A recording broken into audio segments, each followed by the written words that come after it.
美国联准会宣布要降息一码，也毋过总统川普呢是认为讲降无够额，伊批评这联准会主席实在伤过死板啊。也若即马受到这联准会降息影响，美国四大指数拢跌，咱学者是认为讲台湾央行应该袂对咧降。Everyone around the table at the FOMC agrees that inflation is too high and that we want it to come down. And agrees that the labor market has softened and that there's further risk. 美国联准会那亲像市场预测降低利息一码，这是今年以来第3届降利息。不过鲍尔表示，联准会决定降利息，不是一件简单的代志。爱伫通货膨胀风险甲就业市场无好中间超一个平衡。不过联准会这个决策，却引起美国总统川普的不满。I mean, this guy, the head of the Federal Reserve is a stiff, and you fight that. Except with him, not too much. He did a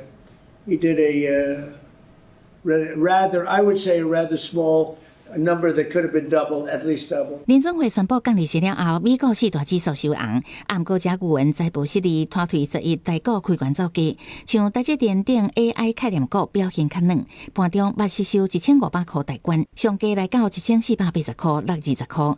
美国联准会宣布降利息一码，各界拢在关心18央行理监事会议的利率动向。